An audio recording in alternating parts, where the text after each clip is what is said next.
Всем xayirli kunlar, hurmatli qarindoshlar, pressa xizmatkorlari, albatta bizning ishmakarlar, samazanitlarimiz. Bugungi brifing bizning temaga bag'ishlana о мерах поддержки субъектов малого и среднего предпринимательства, о мерах поддержки самозанятых, а также граждан, которые хотят начать свою деятельность в виде субъектов малого и среднего предпринимательства или самозанятых. Мен енді айтып кетесім келіп, біздің бетінде 2020 жылдан берлі түрлі меры поддержкалар для субъектов малого и среднего предпринимательства, как на федеральном уровне, так и на республиканском уровне. Тәқдим етілі правительстволар білен Республика Татарстан бұл күсі күнде яңы түрлі меры поддержки тәқдим етті, ФОД 3.0 деп атала. Если біз 2020 жылда меры поддержкалар біздің ФОД 2.0 деп аталадыр, это 2% кредит для предоставления покрытия в виде субсидий на покрытие заработной платы. Это главное условие было, чтобы предприниматели не сокращали своих рабочих. И также в 2021 году стартовал проект ФОД 3, также нацеленный на сохранение рабочих. Условиями ставится о том, что предприниматель не сокращает свой персонал и получает на каждого работника кредит в размере 3% годовых. Первые 6 месяцев он может не оплачивать за полученный кредит, а следующие 6 месяцев он должен будет оплатить. На каждого работника в размере 1 МРОТ выплачивается, умножается на 12 месяцев.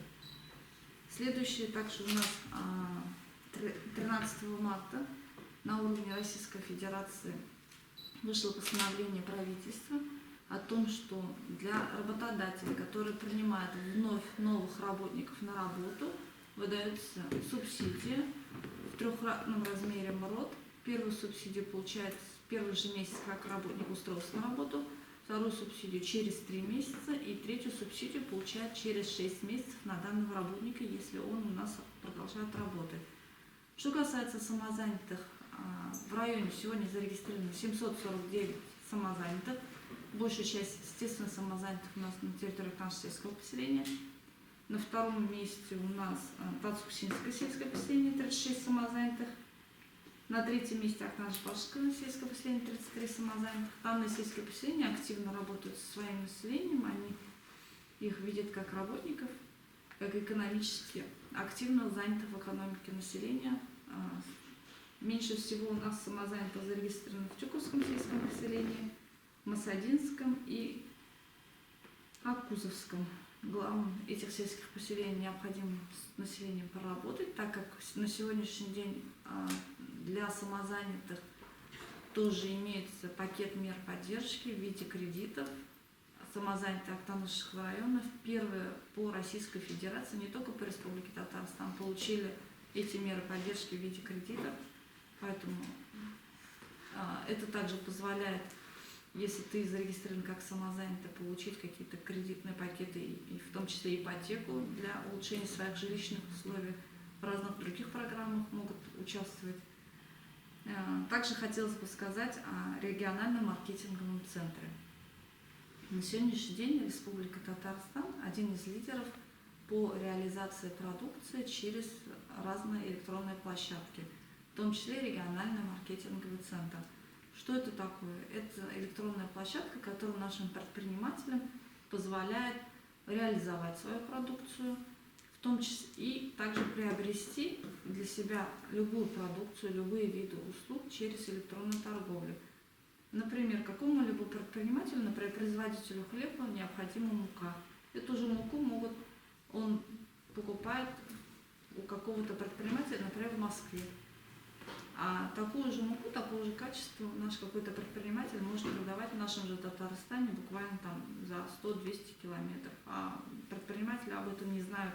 И через этот региональный маркетинг-центр они могут намного дешевле купить какое-то себе сырье или какие-либо виды услуг, которые им необходимы. Также хочется объявить о том, что с 13 марта по Республике Татарстан на основании постановления Кабинета министров объявлено о том, что в городах проводятся ярмарки. Актанышский район закреплен в Челнах. каждую субботу на территории ипподрома, Актанышский район, предприниматели, в том числе и физические лица, могут активно участвовать на этих ярмарках. Особым условием является только культура продажи, культура торговли, так сказать. И наши предприниматели, физические лица, когда едут со своей продукцией на эти площадки, также их просим, чтобы вся документация была. Например, если мясо продают, то это обязательно ветеринарные справки. На сегодняшний день уже нам письмо поступило от коллег из Челнов о том, что активно пользуются спросом это молочная продукция, это продукция на мясо, зерно и овощи. Поэтому призываем предпринимателей и физических лиц, лично пособных хозяев Актанышского района активно участвовать на этих ярмарках.